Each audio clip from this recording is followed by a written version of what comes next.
Demain, c'est le 10, hein, il a dit. Voilà. Quoi. Voilà, tu vois, il dit alors encore. Voilà, et alors. Les salaires, ils tombent le 10. Ah oui, je connais pas le 10. Non, tous les 10 du mois, on paye la brechim, on a ma colère, on a les loyers, donc celui qui peut aider, Tavolat Bracha, Bezrat Hashem. À quoi vient d'Hachem, on n'est que des couloirs. Boker Tov, alors, on est aujourd'hui, le Kafret du mois de Hadar Aleph, veille de Rosh Chodesh, demain soir, si je ne m'abuse, et le 8 du mois de mars. Bezrat Hashem, Alem Tova, Belibracha, Leinu Nishmat. Shmuel Sami Ben Elisa, on étudiera avant, donc Purim finir un maximum de Midrashim sur Esther, c'est pour ça qu'on fait une suite les jours après les autres. Et sans plus tarder, Refoua Shlema pour tous les malades d'Israël, bien entendu. Amen. David Ben Yosef Ayakar, Muratimi Akdosha Ve'atora Kolam Israël, Niske Kulan ou la Dil Torah ou la Dira Betachlit Shel Yirat Shamayim. Amen. Aman Masig Et Mibreshato, Aman Arasha, on est dans les Midrashim, les sages. Il raconte sur comment Aman a-t-il réussi à prendre le pouvoir et de commencer à mener à bien, ou plutôt à mal, ses plans diaboliques. Hamelech Achashverosh Shama et Ivrei As-Sin'a ve'Aresha shel Aman al Am Israël. Donc Mordechai, l'élève Al-Favdalim, Achashverosh. Vous savez que dans la Megillat Esther, il y a deux rois qui sont marqués d'une certaine façon. Un klal. Quand vous voyez Hamelech, dans une Megillah qui est Kshera, le mot Hamelech est toujours en haut à gauche. Il commence toujours une Megillah qui est dite Méadrine, vraiment Kacher. Toujours en haut, ça commence par le mot Hamelech. Hamelech.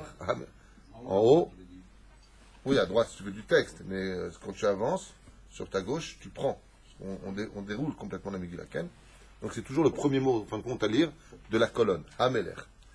Et quand on voit que le mot Hamelech, la tradition juive vient nous enseigner qu'il ne s'agit pas du roi Achashverosh, mais du roi des rois, de Dieu. Et quand on veut nous parler de Achashverosh, c'est marqué Amelech Achashverosh. Le roi Achashverosh. Pourquoi tu me dis des fois le roi et le roi Achashverosh? L'un parle du roi des rois, Dieu, et l'autre parle tout simplement de Achashverosh, Assyrus, si vous préférez. Donc Amelech Achashverosh, Shama et Divra Sin'a ve'Aresha shel Aman al Am Israël, Ulam Pachad, לעשות את רצונו ולהשמיד את עם השם. ויאמר המלך לאמן, מאמין אני לדבריך, צודק אתה. Donc il lui a dit, j'ai foi en ce que tu dis, j'ai confiance en ce que tu viens de dire, et je pense que tu as raison. Oumam Bouzara M. Béné Israël, il y a lieu de reconnaître que cette nation, la nation juive, est une nation à part entière, marginale, différente. Gamani sonné Otam.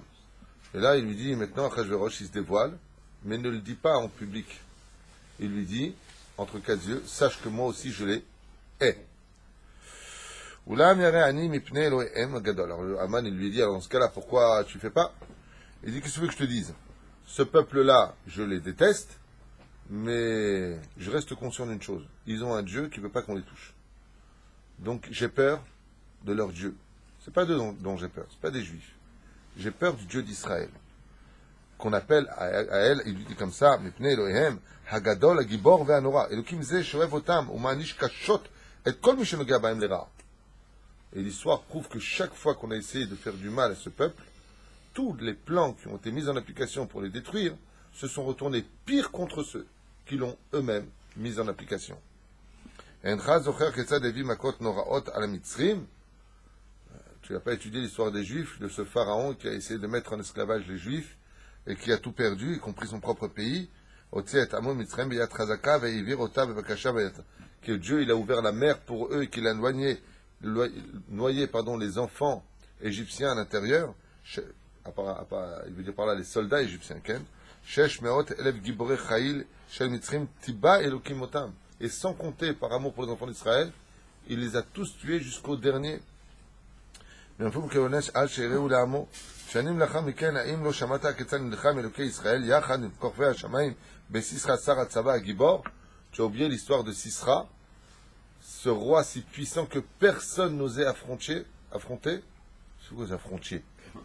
Tout ça me sort comme ça des fois. Esprit sortait de moi. Qui est-ce? Frontier. Non, Sisra qui était waouh, et que Dieu a laissé humilier toute la légende de ce grand conquérant qui était Sisra, tué par Yaël, une femme. Tu ne vois pas qu'à chaque fois qu'on se prend en juif, כי עונש עד שהציק לעם ישראל וביד יעל אומת הגיבור, לעם ישראל הייתה תשועה. Et ainsi donc Hachem, chaque fois qu'une personne se levait, Bechol Aet Shomer Elokei Israël Alamo Ma'anish et Oivehem. Et de tout temps lui a dit à Achashverosh, j'ai bien fait attention à cela, qu'à chaque fois qu'il y en a un, ou un peuple, ou peu importe, qui lève la main sur ce peuple-là, même si eux ils le méritent, le roi des rois, leur Dieu, les venge systématiquement. Malanu Velahem. Donc je préfère rester à ma place, lui a dit Achashverosh, et ne pas m'attaquer à ce peuple, à cause du gardien qui veille sur eux jour comme nuit. Hava benaniach lahem veitav lanu. Et Achashverosh a répondu à Aman, fais-moi plaisir, on manque de rien, on a tout ce qu'il faut, tu veux me seconder, il n'y a pas de problème. Viens, on vit heureux et ils font pas d'antifada, c'est pas un peuple qui dérange. Ils nous dérangent au niveau de ce qu'ils sont bizarres, leurs pratiques, ce que tu veux, mais aussi non à part ça. Ma lanu velahem, c'est-à-dire qu'est-ce qu'il y a entre nous et eux, on peut très bien vivre avec eux. Donc on a vu que Aman, il a eu affaire à son scribe qui lui a dit surtout touche pas à ce peuple.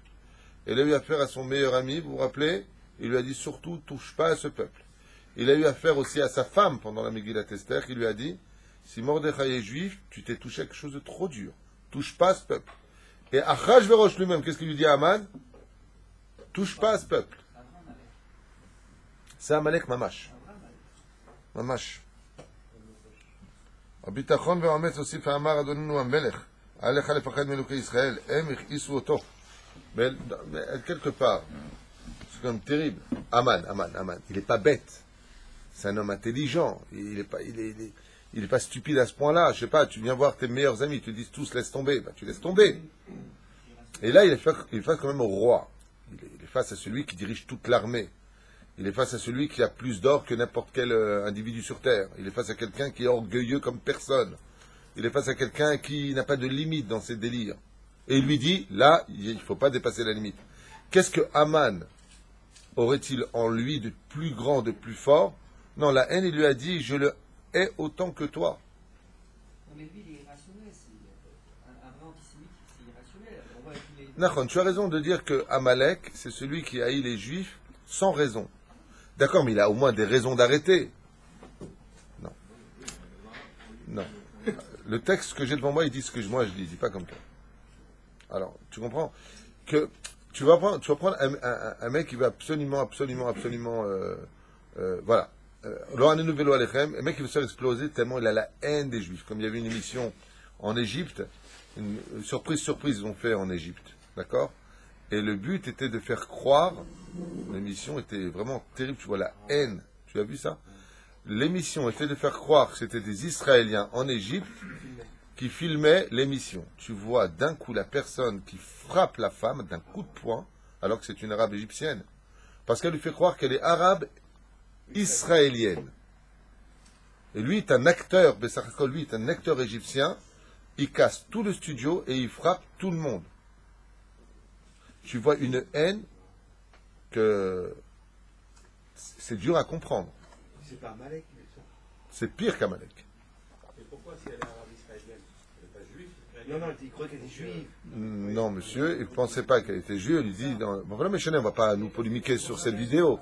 Ce que je veux vous faire comprendre, c'est le mot israélien. Donc il le chauffe aussi dans la vidéo. Il dit, bon, ben, il y a des conflits entre Israël et les Palestiniens. Et d'un coup, tu vois une haine, mais une haine qui... Il faut voir le coup de poing qu'il lui met à la fille. Et là, tu lui dis, t'as pas honte, après, quand tu lui dis, mais non, c'est un truc pour piéger, c'est l'émission Intel. Il a du mal à se calmer, hein. C'est la haine. Mais le mec, il veut se faire exploser. Il voit que c'est pas le moment. Il revient en arrière. Aman, quand on lui dit tout ça, il y a un moment, il dit, bon, on te dit que le Goral, ça le fait pas. On te dit ça le fait pas. On te dit ça le fait pas. Qu'est-ce qui te mène à penser que tu vas réussir? Ta propre femme, elle te dit, tu vas pas réussir. Et à un moment, tu dis, bon, peut-être que vous avez raison. Aman répond à Achashverosh qui ne compte pas lui donner sa bague. Le sceau du roi, il lui a pas encore donné ici. Et Aman, donc, doit répondre quelque chose au roi pour lui faire comprendre que Béhémet, il peut lui faire confiance. Quel est donc l'argument de Aman face au roi? C'est ce que je vais vous lire maintenant dans les textes. Et voilà ce que répond donc Aman. Adonnez-nous un Meler, mon seigneur le roi. Al-lecha lefached mi Elokei Israël. N'aie crainte du Dieu d'Israël. Pourquoi? Parce qu'ils l'ont fâché. Hem ichisu oto. Ils l'ont fâché. Comment? Bemaasim ra'im. Ils se sont mal comportés. Veu koes alehem. Et tu peux être certain que quand les Juifs ils laissent tomber le Shabbat, les mitzvot, la Torah, l'étude de la Torah, les défilés d'homosexuels, les patati et patata, ça fâche Dieu. D'où l'arc-en-ciel qui apparaît, qui veut dire que si je n'avais pas juré à l'époque du déluge de ne pas le ramener, je vous aurais tous détruits. Donc Aman, qu'est-ce qu'il dit à ce moment-là? Il dit non, c'est l'occasion. Aval il a oublié une Gemara, Aman. C'est bien d'étudier l'histoire du peuple juif, mais il faut bien la connaître. Et la Gemara nous dit Israël shechatou, Israël hu. Même si le peuple juif y faute, ça reste toujours Israël vis-à-vis d'Hachem. Même quand tu as un fils qui fait des bêtises, ça reste ton fils. Et Aman, ça, il n'arrive pas à comprendre. Il n'arrive pas à comprendre. Ah, Dieu, il son ezima, Dieu, il déteste la débauche, Dieu, il déteste le vol, Dieu, il déteste ceci, cela. Donc, si on arrive à voir que ces juifs-là, comme c'est marqué dans la Torah, s'ils font pas Shabbat, on les tue, on va les empêcher de faire Shabbat, comme l'avait fait Vashti, d'empêcher les jeunes juifs de pratiquer le Shabbat et de plus de les dénuder. Donc, pas de pudeur, pas de Shabbat, c'est sûr que Dieu va nous les donner dans les mains.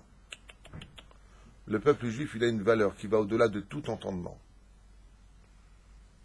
Ayam Azé, une fois, il y a eu, comme ça, il raconte le Rav Urishaki Shlita, que Dieu le bénisse, ce grand Talmid Chacham, même si je ne suis pas tout le temps d'accord avec ce qu'il dit, Talmid Chacham Atsum, le Rav Urishaki Ayakar, qui est à Yeshiva du Machon Meir, il raconte qu'une fois, il sortait d'un camp de l'armée, et qu'il a rencontré un Haredi qui venait de mettre les tefilines à une dizaine de soldats.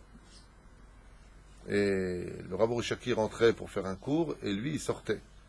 Et il lui dit, Baruch Hashem, maintenant, Kulam Kedoshim. Ils ont tous mis Baruch Hashem les tefilines. Tzodek, il a fait. Et le Rav Urishaki lui a dit, mais t'as rien compris. Et c'est là où il y a une petite différence entre Aman, l'élève al Avdalim. La pensée qu'on vient de définir ici, pour Aman, et Zebet Tzedek, Aman n'a pas tort. La Torah dit ce que dit Aman dans l'histoire. Quoi, tu ne mets pas les tefilines, quoi, tu ne fais pas Shabbat, tamé. La Torah, elle te dit quoi, si tu ne fais pas Shabbat, tu meurs. C'est la Torah qui le dit. Ouais. Mais il y a quelque chose qui va au-delà de tout. Je ne sais pas comment vous dire, comme un nuage qui plane au-dessus de tout ça. Même quand on a fait la faute du veau d'or, Dieu est revenu. Non, non, non, non. Non, non, non. Et la réponse du Rav Urishaki, que Dieu bénisse, ce grand Talmid Chacham, a répondu, mais, excuse-moi, même s'ils n'avaient pas mis les tefilines, quand il y a des juifs, il y a la Gdusha. Même s'ils n'avaient pas mis les tefilines, ça veut dire quoi? Ben, vadaï qu'on doit mettre les tefilines, et si tu ne mets pas les tefilines de la Gemara dans le Shabbat, et tout ce que tu veux, c'est sûr. Ah ben, il y a 10 juifs, tu sais ce que c'est être juif, il lui a dit. Juif. Être juif, c'est déjà avoir un lingot d'or dans les mains. Même s'il n'a rien. Taï Yehoudi. C'est un peu ce qui se passe ici. Aman, il commet une erreur fatale. Aman est persuadé que la Torah a été créée et que les Juifs sont dépendants de la Torah. Alors que dans le secret le plus absolu, c'est parce que les Juifs ont été créés que Dieu a créé la Torah. L'un ne va pas sans l'autre. Mais entre un Juif et la Torah, quel est le plus important vis-à-vis d'Hachem? D'où est-ce qu'on l'apprend? Pikuach nefesh doche akol. Dieu il dit annule le Shabbat si c'est pour sauver un Juif. Annule les mitzvot si c'est pour sauver un Juif. Le Juif est plus important que tout. Donc Aman, qu'est-ce qu'il lui dit? Ils ont laissé tomber les mitzvot. Même si chas v'shalom, on tombe au plus bas de l'échelle. Même si chas v'shalom, le Juif, il est le plus assimilé du monde. Hachem ne nous laissera jamais tomber. Parce qu'avant d'avoir créé la Torah, il a d'abord visionné l'âme juive, qu'on appelle Chelek Eloka, Mimma'al. Qu'est-ce que ça veut dire Mimma'al? Tagid, Me'al. Mazé, Mimma'al. D'au-dessus. D'au-dessus de quoi? De tout, y compris la Torah. Il n'y a pas plus cher au monde qu'un juif, aux yeux d'Hachem. Mi ma'al, au-dessus de tout. Chelek Eloka, un chelek de Dieu.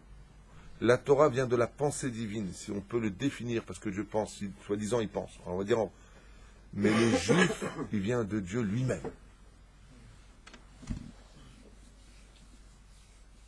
Donc même si Aman, tu sais, on s'est assimilé et que on est parti avec ceci, qu'on n'a pas bu du vin qui était spécialement cachère après avoir bu du vin qui était cachère, et que le Shabbat on l'a pas vraiment bien fait, et que il y a quelque chose que tu pourras jamais voler à un juif, même avec tes fours crématoires. Aman, un juif, on ne peut pas lui voler son âme. Il y a quelque chose en nous que tu ne peux pas voler, tu ne peux pas nous prendre. Parce que c'est ni à toi, et le pire, c'est que c'est même pas à nous. Alors c'est à qui? Eloka et Neshama chez Natatabi. C'est à Dieu. Cette Neshama, elle appartient à Hachem. Et Aman, ça par contre, il ne peut pas comprendre. Il ne peut pas comprendre. Impossible.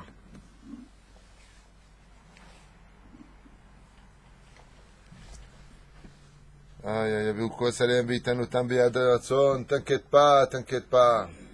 Il va nous les donner volontiers. Pourquoi? Parce qu'ils n'ont pas écouté les mitzvot de Dieu. Tu peux être certain que maintenant, ouais, on va les avoir. Mais qu'est-ce qu'on pourrait lui répondre, nous? Tu vois, il y a eu une époque, c'est vrai qu'on a eu beaucoup de morts chez nous pendant la période du premier temple et deuxième temple. Mais le peuple d'Israël, lui, il vit. Et Dieu, au lieu de frapper les Juifs, il a frappé le temple. Il a frappé la pierre. Il ne nous a pas frappé, nous. Il y a eu des morts. On meurt tous tôt ou tard. Mourir, on mourra de toute façon. Ah bah, la seule différence, c'est que même si ça a été dur pour nous, on est mort d'un Kiddush Hashem parce qu'ils nous ont tués parce qu'on était Juifs pendant le premier temple et le deuxième temple.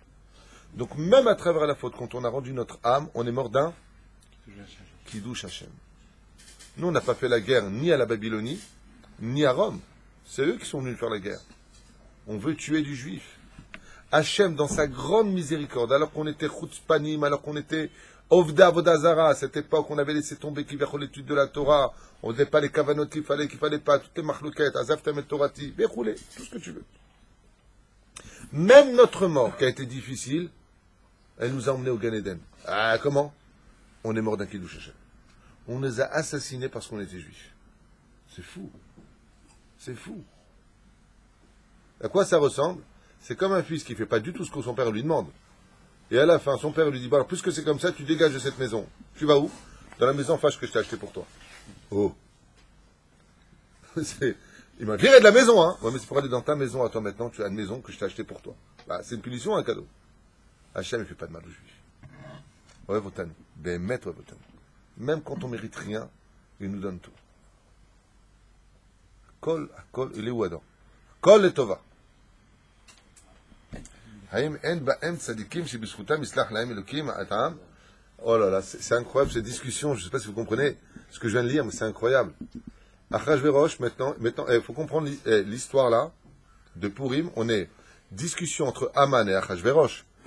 Aman qui vient de lui répondre, mais non, t'as pas compris ce qui protège la potion magique des Juifs, c'est la Torah. Ouais. Et là, regarde comment ils sont tombés. On peut facilement les avoir. Dieu va nous les donner dans les mains parce qu'ils n'ont pas le srout de la potion magique et les mitzvot de la Torah.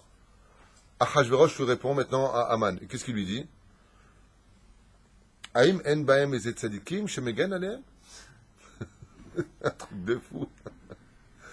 Ils n'ont pas peut-être des tzadikim qui, à eux tout seuls, équivaut à tout le peuple juif, comme leur Moshe Rabbeinu, qui équivalait aux 600 000 âmes du peuple juif. Peut-être qu'ils ont des tzadikim. Peut-être tu as raison, mais peut-être que tu sais que chez eux, un tzadik qui peut sauver tout le peuple. Là, ça aurait pu marcher le plan d'Aman si dans sa tête il avait décidé de tuer du juif, entre guillemets, mais pas les Hashmites, pas les anéantir complètement. Lui, ce qu'il voulait qu'il n'y ait plus les juifs du tout. C'est ça le problème. Je ne sais pas si et là-dessus, en vrai, le problème, c'est que s'il aurait voulu tous les anéantir, là, Hachem, il ne peut pas, c'est impossible. Mais s'il aurait voulu... Ah, Igal, il dit, et si le plan de Haman aurait voulu anéantir une partie du peuple, est-ce qu'il aurait réussi ou pas? Là, oui, la réponse est que les Tsarenu arabes, l'histoire répond à ta question. Une partie du peuple a été détruite pendant les pogroms, pendant la Shoah.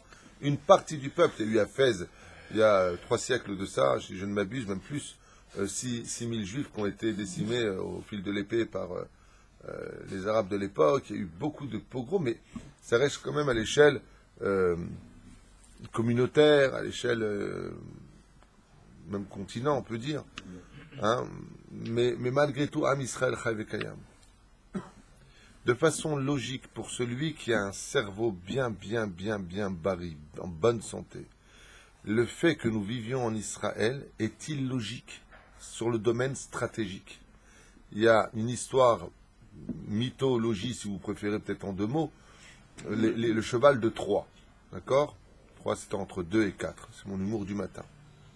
Donc, le cheval de Troie consistait à parler justement de cette guerre des Grecs contre les Troyens, et ils ont rentré à l'intérieur un cadeau, dit cadeau d'un cheval en bois dans lequel était caché à l'intérieur des soldats. Et le but était de faire comprendre que quand tu fais rentrer les ennemis au sein même de la maison de ton ennemi, il est attaqué de l'extérieur et de l'intérieur, c'est fini. C'est simple à comprendre. D'accord? Alors imagine dans quelle situation nous sommes. 360 millions d'Arabes qui nous haïssent tout autour de notre pays, qui complotent contre nous.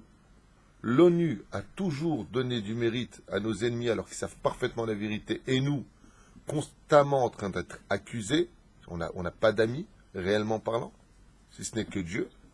À l'intérieur du pays, des juifs gauchistes pro-palestiniens, plus 2 millions et demi en Israël d'Arabes dits israéliens, plus à part cela, je ne vous parle pas de Tulkarem, Jenin, Hebron, Gaza, et la liste est longue. Ou quand tu vois la carte de notre pays, c'est impossible. Avec des villes jumelées, c'est-à-dire que dans la ville, vivent dans les mêmes immeubles, comme la ville de Akko, de la ville de Haïfa, de Tel Aviv-Yafo, la liste est longue. Beersheva, ou Ashkelon, où Arabes et Juifs cohabitent ensemble. Pas tous les quartiers, c'est sûr. Mais il y a beaucoup de lieux. À part, je dis bien à part, le fait que nous leur donnons tout. Ils ne payent pas la facture d'électricité qui est de 8 millions de shekels, on ne leur coupera pas l'électricité. Chose que nous, on fera. On les place en tant que juges en Israël. Ouais, le Rav Yeshayahu Pinto a été jugé par la Cour suprême, c'est un Arabe qui l'a jugé. Je ne sais pas si vous comprenez de quoi on parle. Moi, j'aimerais bien voir dans les pays arabes qu'on mette un juif pour juger un arabe. C'est pas que je suis anti, je n'aurais rien chopé. Je dis des faits réels. D'accord? À la Knesset, 30 000 shekels sont payés des gens avec 14 sièges par le biais de la démocratie qui maudissent notre armée, qui nous crachent dessus et on les garde. J'aimerais voir, s'il vous plaît, un seul pays, ils sont nombreux les pays arabes, où dans leur Knesset à eux, dans leur maison de rassemblement, je ne sais pas comment vous appelez ça, dans le Parlement, où on voit des juifs qui peuvent dire un mot de travers sur eux. J'aimerais juste les voir. Juste voir. Et avec tout ça,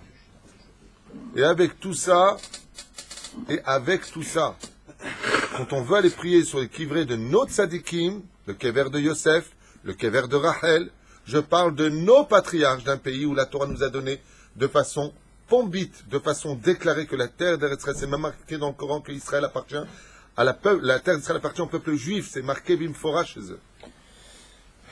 Et avec tout ça, nous demandons l'autorisation. Je ne sais pas si vous comprenez de quoi je parle. Moi, aujourd'hui, quand on fête Yom Ha'atzmaut, Baruch Hashem, je ne veux pas voir le négatif. Je suis très heureux qu'il y ait Yom Ha'atzmaut et je remercie l'État d'Israël de me permettre de vivre ici dans les conditions dans lesquelles je vis. Baruch Hashem, que Dieu bénisse notre pays. Il est magnifique. Mais quelque part, je m'excuse de vous le dire, je rigole quand même un petit peu, quoi. Ha'atzmaut de quoi? On a une armée, on a de la police, ça fait de ça une Ha'atzmaut réellement parlant. Par rapport à ce qu'on a vécu pendant 2000 ans, c'est un miracle qui dépasse l'entendement humain. Bémet, c'est un miracle. Aval Ha'atzmaut de quoi? Qui c'est qui change de trottoir ici? Quand on a les canyonim, qui fait la loi? Fait quoi?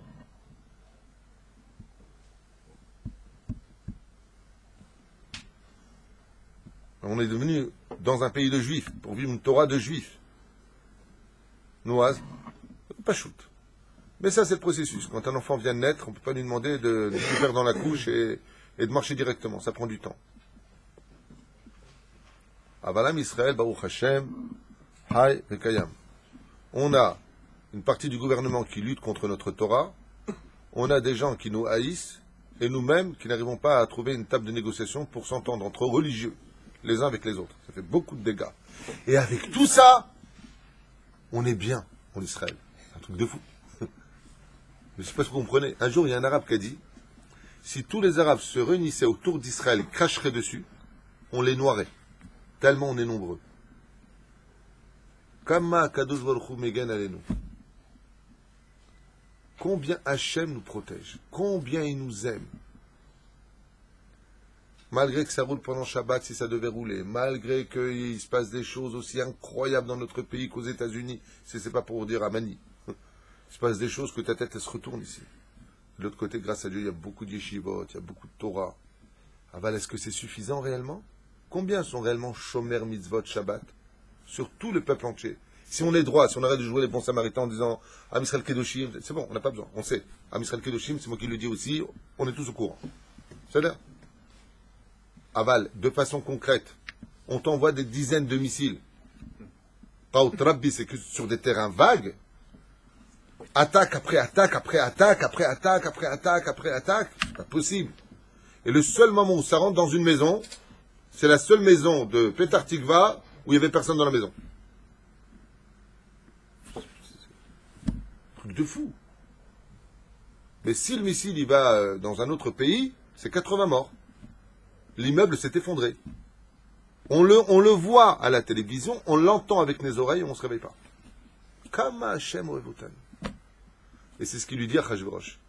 Il dit d'accord, mais bon, d'abord, tu as oublié un détail, c'est que le peuple juif, même s'il ne fait pas la volonté d'Hachem, il reste Israël, petit 1, et puis petit 2, excuse-moi de te dire, mais il suffit qu'ils aient un seul tzaddik. Hein. Je ne sais pas si vous avez entendu parler du Rav Moutsafi, le père du Rav Ben Sion Moutsafi, il s'appelait Rabbi Zalman Moutsafi.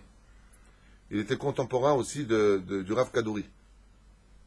Quand il y a eu la guerre avec les Allemands et qu'ils sont passés aux frontières d'Israël, et qu'on a eu des missiles, qu'est-ce qu'ils ont fait eux? Ils sont venus aux frontières, et ils ont prié pour ne pas qu'ils rentrent en Eretz Israël. Le Rav Kadouri à la Vachalom, que son mérite nous protège, quand il y a eu la guerre du Golfe, il partait aux frontières avec son chauffeur d'Israël, et avec sa canne, il faisait comme ça. Quand les missiles étaient lancés, il faisait des gestes. Il les envoyait là où lui il voulait que ça aille. Un seul tzaddik qui peut sauver toute la vie. Et c'est ce qu'il lui dit à Achashverosh, le goy. Il dit, mais attends, peut-être qu'ils ont tous fauté si tu veux, mais il suffit de c'est comment ça se passe. Quand il y a la pluie, il suffit d'un seul parapluie pour passer tous en dessous. Ils ont peut-être un parapluie parasol. Hein. Qu'est-ce qu'il répond à Aman? Shamelech ve'Aman et Shiv. Alors qu'est-ce qu'il aurait répondu d'après vous, Aman? Qu'est-ce qu'Aman aurait pu dire au roi quand le roi lui dit, mais t'as pas compris que les Juifs, il suffit qu'il y en a un parmi eux, c'est une bombe atomique pour qu'ils protègent tout le monde, comme un parasol qui protégerait du soleil. Ils sont pas venus. Oh, Les Fouzards. il a fait, mais j'ai adoré ta réponse. C'était pas la mienne, et apparemment c'est pas celle du texte, je sais pas, on va le lire. Yosef, il nous dit, justement, il va dire à ce moment-là, oui, mais ils sont plus unis. Et c'est vrai que si, quelque part, on se désunit, alors on n'a plus la notion d'être coagulés les uns aux autres, de se protéger les uns les autres qui viachol. Il a fait mode à Afti et Macha Martha, et c'est pour ça que les ennemis d'Israël veulent toujours qu'on soit en marloquette, qu'on soit toujours en haine les uns vis-à-vis des autres, pour pas que le mérite nous protège. Alors la réponse est simple, malgré tout. Je dis bien malgré tout. Quand tu as une misguérette, un cadre, même si tu as toutes mélangé toutes les photos séparées les unes des autres, tant qu'elles restent dans la misguérette, elles restent unies. Ainsi donc, c'est le peuple juif. On est Am Israël. Même si on est tous fâchés les uns des autres, ou, tu sais, les chérubins, ils se donnaient dos à dos. Il n'y a pas marqué, ils partaient du Kodesh HaKodashim. Donc même de dire qu'on n'est pas unis, ce n'est pas une preuve suffisante pour nous détruire. On est plus faible, plus facile d'accès, mais on reste encore un peuple indestructible par la Rahmanout de Dieu, par la pitié divine. Bon, on ira à Arshab, la réponse d'Aman. Ça vous intéresse? Ouais. Koulam Reshaim. Marchez-moi celui-là, qu'est-ce qu'il dit de nous? C'est tous des Reshaim. Elokem sonné otam. Et là, quand il n'y a plus d'arguments, il y a la mauvaise foi. Il sait que ce qu'a dit Achashverosh, c'est vrai. Il lui a dit, je t'affirme que leur Dieu les déteste. Vélo igalera abemi chez Arogotam. Et qu'il ne fera de mal à personne de ceux qui les détruira. Dain lo nirga meler veshal. Le roi lui a dit, attends, calme-toi. Rabbi Mayehudim be'arti. Im argem iftechu mishalme amisim. Leotzar amilucha. Incroyable ce que vient de dire le texte. Vous savez que je ne l'ai pas lu avant de vous le lire, je le découvre avec vous, je n'en reviens pas de ce qui est marqué ici. Comme quoi que Béhémet d'étudier notre Torah, c'est loin d'être un livre d'histoire. Je répète, Aman dit au roi Achashverosh, pas du tout, les Juifs, c'est des Réchaïm, c'est des ceux-ci, c'est des ceux-là, même Dieu les déteste, c'est que le pur fruit du hasard, tout ce que tu racontes, c'est pas vrai, viens, on les tue tous, il nous arrivera rien, ne t'inquiète pas, et tout ça. Qu'est-ce que répond Achashverosh? La France, sans les Juifs, ne sera plus jamais la France. Incroyable. Vous voulez l'entendre en hébreu, ce que ça donne? Alors, je vais vous le traduire. Rabbi Mayehudim, plutôt, aidez-moi à traduire. Beaucoup de Juifs. Il y a beaucoup de Juifs, Be'arzi, en Perse, dans mon pays. Ime Argem, si maintenant on les tue tous, on se débarrasse d'eux. Et pas trop Michel, mais Amissim. Le Otsar Ameloucha. Ah non, mais traduisez. Maurice, t'as compris ce qu'on vient de dire? Il dit, mais gay, c'est les seuls à payer une tonne de taxes, d'impôts, c'est les plus riches. Il dit, mais attends, t'es gentil, toi. T'as pensé à ça? Qui c'est qui va renflouer les caisses? Dès que les Juifs ils s'installent dans un pays, le pays devient prospère, richard ou fortuné. Le pays grandit, ils ouvrent des affaires, ils prospèrent, ils payent une tonne d'impôts. Si vous partez les Juifs des États-Unis, de la France et tout ça, mais qu'est-ce qu'on va devenir? C'est la réponse d'Achashverosh il y a plus de 2500 ans. C'est pas incroyable ça? Quelle était la part d'Aboclès en jeu dans son pays? Si. La part de Juifs dans le pays, en Perse. Ah, j'en sais rien. Je sais pas. Dans son royaume, c'était 1%. Non, puisque- Lui, en tout cas, il dit qu'ils étaient très nombreux. puisque ça- De te dire combien ils étaient exactement, je ne sais pas. Il y avait beaucoup, la majorité c'était en Perse. Parce qu'après le... On lui pose une question, Ah je non, lui dis, après je le sais pas, premier- il me dit, super question alors. Hein? Mais en France, je vous ai parlé ça déjà. 40 millions. Ouais, non, mais t'as vu cette vidéo incroyable? Non, mais est-ce que t'as vu cette vidéo incroyable? Vous savez, il y a de juifs. Tu as vu ça? 10 millions. 40 7 millions. millions. 40 millions. Combien d'après vous, dans la rue, hein, combien d'après vous y a-t-il de juifs en France? 5 millions. Oh, 20 millions, 30 millions peut-être. Au moins 30, ouais. Il dit, mais comment vous savez ça? Bah, quand ils ont leur fête, tout est fermé. Hein. Il n'y a même pas 500 000 juifs en France. Même pas 500 000 sur 63 millions de Français. 400 000, Hein? ils ont dit. 400 000. Mais la plus belle réponse a été aux États-Unis. La plus belle réponse qui a été donnée, c'est aux États-Unis. Il pose la question à un Américain dans la rue. Il lui dit, d'après vous, combien y a-t-il de juifs aux États-Unis? Ah, au moins 60 millions. Au moins, ouais. Minimum 60 millions. Ah bah, ils sont partout. Hein. Il y a 6 millions de juifs, tu peux retirer 80% déjà. Je sais pas, qui est réellement juif je sais pas, j'ai pas internet avec Dieu, mais les gens sont persuadés qu'on est des millions et des centaines de millions sur Terre, alors qu'on n'est même pas 13 millions de juifs, quoi. Même pas. Sur 13 millions, retire ceux qui sont pas réellement de mère juive, tu arrives peut-être à 10, 9 millions de juifs, maximum. Mais c'est toujours pareil. Quand on a des diamants, ça brille, et on a l'impression qu'il y en a partout.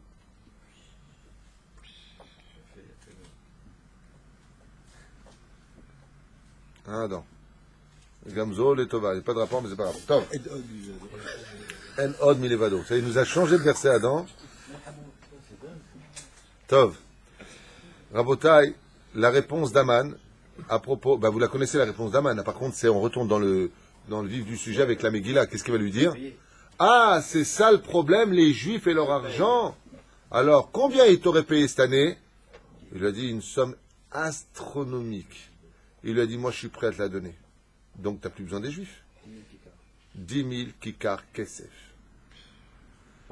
Et pas trop משלמי מיסים לאוצר המלוכה, גם לזאת הייתה תשובה בפי הרשע. אין היהודים משלמים מיסים, הן סיפרתי לך כמה עצלים הם. Il dit, comment tu peux dire qu'ils payent des taxes? Ce sont des fainéants les Juifs, il lui dit comme ça. Ce sont des fainéants les Juifs. Ils ne travaillent pas le samedi, ils ne travaillent pas le Yom Tov, je te l'ai déjà dit.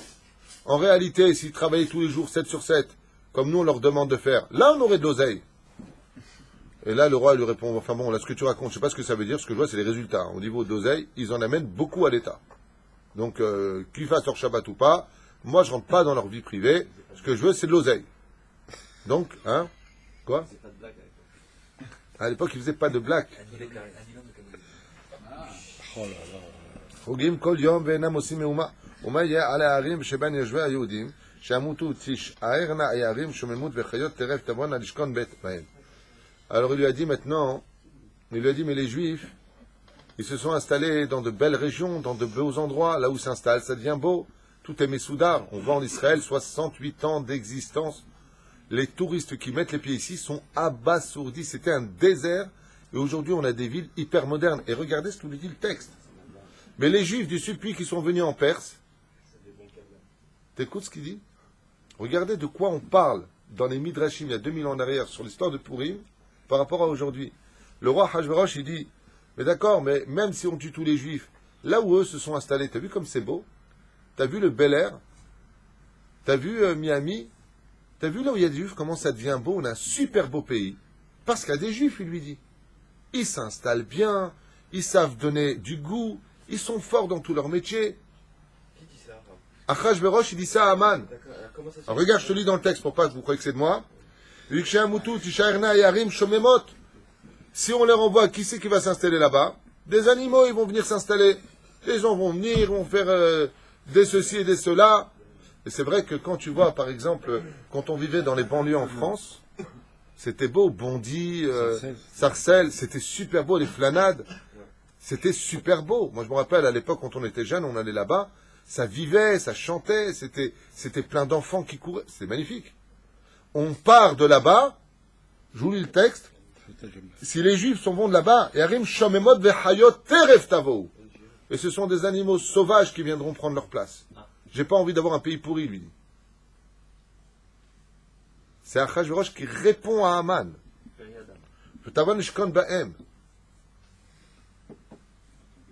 C'est extraordinaire. C'est la réponse d'Achashverosh à Aman. C'est un truc de fou.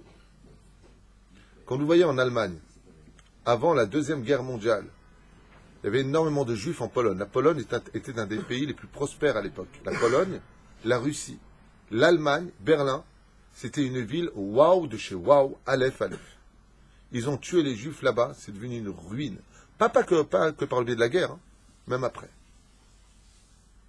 L'Égypte, dans la Gemara de Maseret Ktubot, à la page 111, était tellement belle qu'elle était comparée au Gan Eden. Depuis que les Juifs sont partis de là-bas, et jusqu'à aujourd'hui, la seule chose qu'on trouve de beau en Égypte, ce sont les tombeaux des pyramides égyptiennes. C'est pas une blague, hein, ce que je dis. On vient visiter les ruines. C'est-à-dire de l'époque où il y avait des Juifs. C'est la dernière beauté qui reste du pays.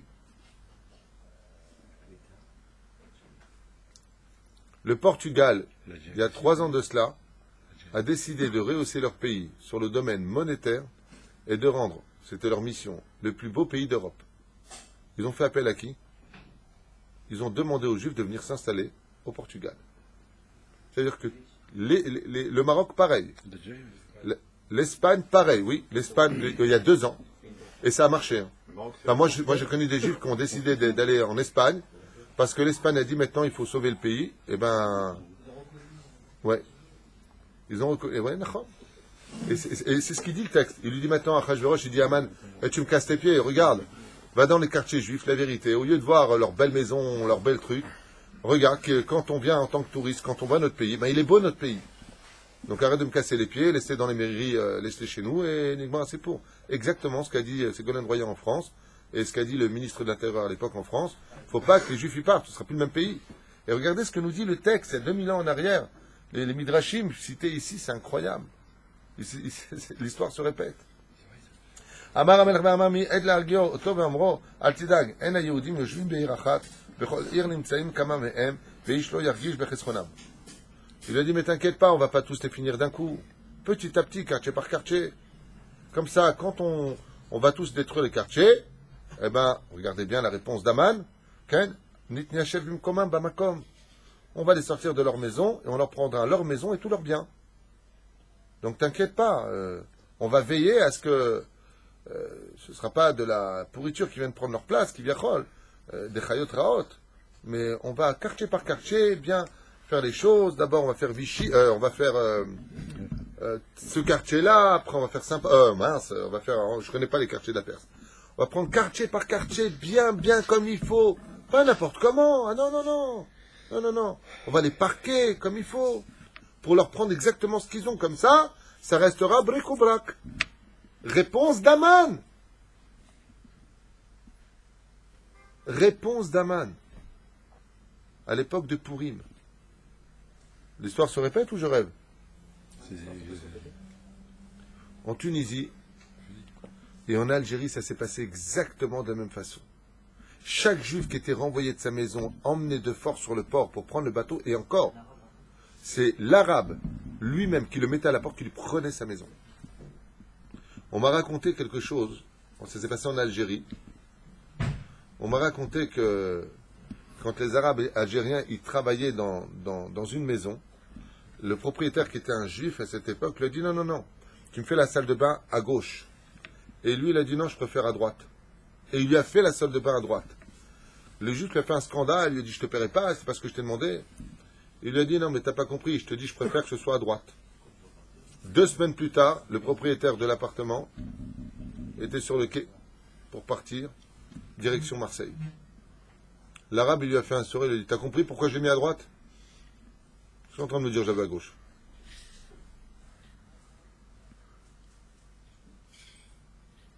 Quel silence dans nos cœurs. Et donc Adam intervient avec Gamzo, les Tova. J'ai pas pris ses cachets. Les cachets vides. Est-ce qu'il y en a un qui peut donner les cachets à Adam, s'il vous plaît? Je dis Gamzo, les Tova. Adam, avec tout l'amour que je te porte et le respect que je te dois, mon cher ami, j'aimerais, juste comme ça, dans un rêve, et pas en réalité que ça t'arrive jamais, j'aimerais que te voir, alors que tu as eu le mérite d'acheter ta maison en Eretz Israël, Baruch Hashem, comme 73% des habitants en Israël qui possèdent leurs appartements. J'aimerais bien te voir avec tes enfants, ta femme, sans une thune sur toi, sur le quai d'un bateau, pour aller vers une direction où tu ne comprends rien de ce qui se passe là-bas. Et je voudrais te dire que j'aimerais t'entendre me dire quel hesed d'Hachem. Le Mekabel, hein? Le Mekabel, c'est quoi? Où les Gamzol Thomas? Juste en rêve. Juste en rêve, hein? Tu sais combien nos parents ont souffert de ça?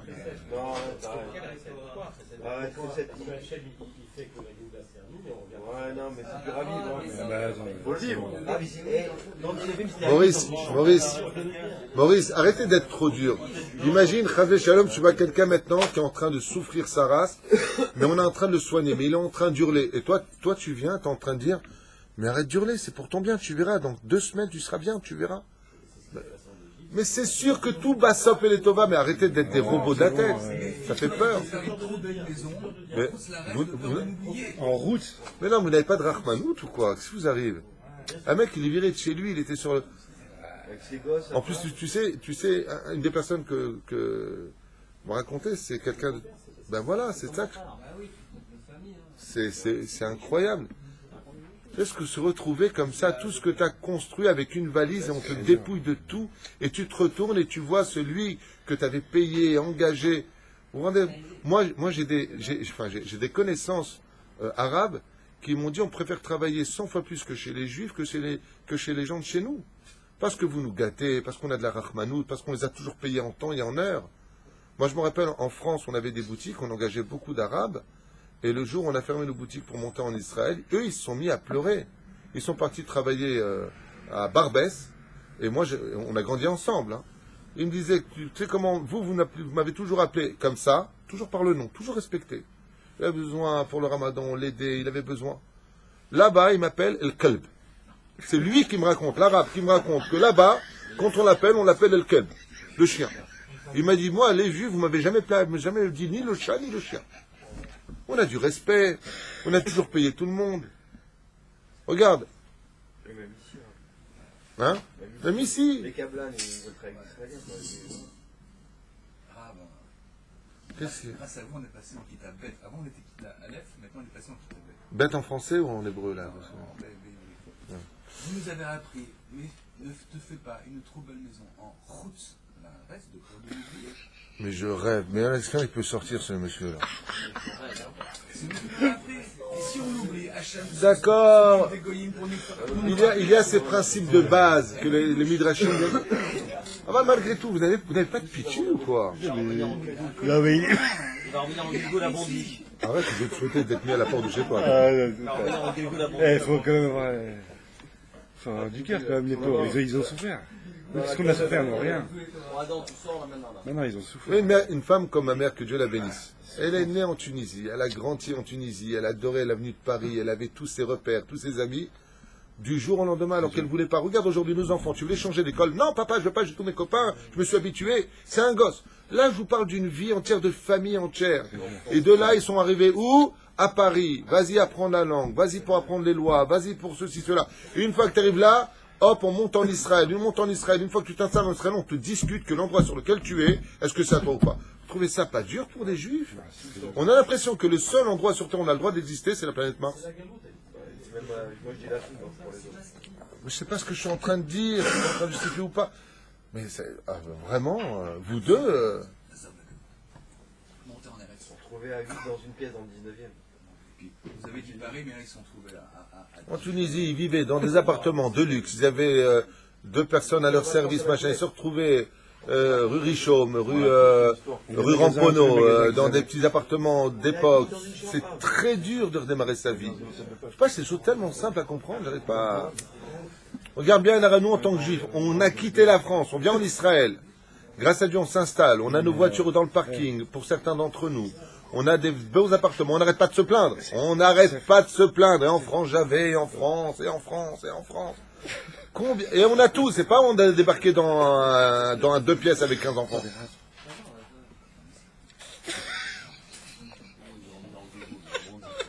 Non, mais, Il va rebondir à Bondy, lui. non, on a oublié de le dire. Top, allez. Allez, on continue. On voit ceux qui sont nés dans une pièce. Voilà, on a quelqu'un en face qui habitait dans un très très beau cachet à Vincennes, là-bas. Avec son petit croissant le matin, cachère, avec ses habitudes. C'est notre restaurant, comment ça s'appelle, j'ai oublié d'ailleurs. Le cadre. On devait l'acheter, hein. Le cadre. Il a fermé, ouais. Il s'est fait encadrer, le pauvre. Non. La synagogue, oui ou non? La belle synagogue, tout pour bien vivre. Et hop, il vient en Israël. Si tu pars d'un pays où tu étais mal, à la limite, mchou.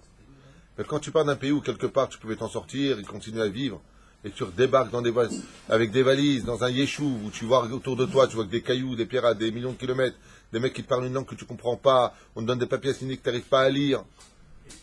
Et tu signes quand même. Vous n'avez pas de rachmanout pour notre peuple. Zech, quel mérite on a, mais quel mérite on a. L'erter hararai de midbar be'eretz lo zeroua. Il faut du courage pour monter en Israël. Et vous avez... Ah, ben non, אם רוצה אתה אדוני המלך הוכחה לדבר העילה הרשע רעיון חדש. אמר קרן על היהודים אחד והרגש לפניו 2 כוסות יין. לתוך אחת אפל זבוב והשנייה תגלות מעט. Il lui a dit, bon écoute, tu sais ce qu'on va faire? Il lui a dit, Aman, Achashverosh, je vais te montrer c'est quoi un juif. Apporte maintenant du vin. 2 verres de vin. Dans l'un, je vais mettre une mouche. Dans l'autre, tu vas toi goûter de ce vin.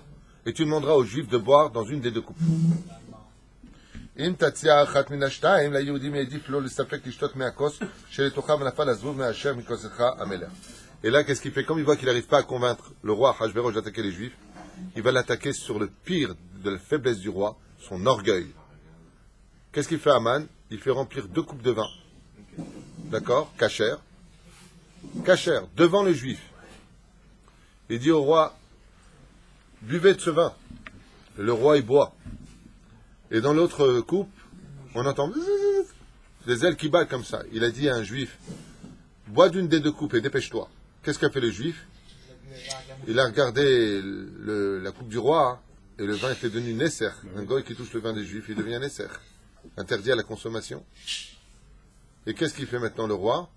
Il dit, attends, j'ai bu dedans, quel honneur, il va pouvoir raconter à tous ses copains dans ses quartiers juifs, vous savez que moi j'ai eu le mérite de boire dans la coupe du roi. Et de l'autre côté, il y a une mouche, c'est le plus insignifiant, sale, qui transporte des microbes. Et les juifs, les laits de Brera, il boit comme ça, et quand tu fais comme ça, tout ce qui est dedans monte vers le haut. Il boit une goutte comme ça du verre, et il le dépose. Aman, il a dit aux Juifs, tu peux partir. Alors, t'as vu ce que t'es pour eux? Moins qu'une mouche. Et là, le roi a dit, oh, pop, pop, pop, t'es mort. Ou au fond de l'humanité. Hein? Il aurait dû boire parce qu'il avait sa cana, Lui, il savait pas, lui, on fait venir un petit juif d'un quartier avec des péotes et tout ça, lui, il dit, bon, ben...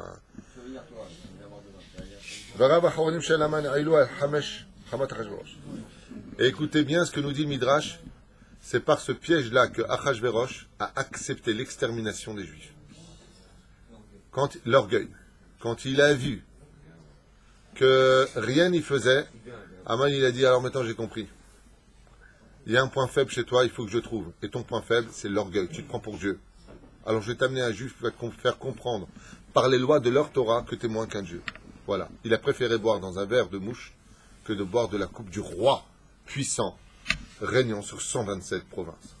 Et, bien entendu, alors qu'il avait déjà de la haine, à cause de son orgueil à lui, il est tombé. Mais je l'avais dit déjà qu'il y avait une autre raison à cela, c'est qu'à travers les Mazalot, il avait cru comprendre à Achashverosh que ce serait un juif qui le détrônerait pour prendre sa place, jusqu'au jour où Esther, enceinte, d'Achashverosh, lui annoncera que ce fils qui est juif, parce qu'elle est juive, n'était autre que celui qui le détrônerait, ce qui changera tout à fait l'opinion de Achashverosh, comprenant que cette fois, en réalité, il ne s'agissait pas de n'importe quel juif, mais de son propre fils, chose tout à fait normale. Kol Tov.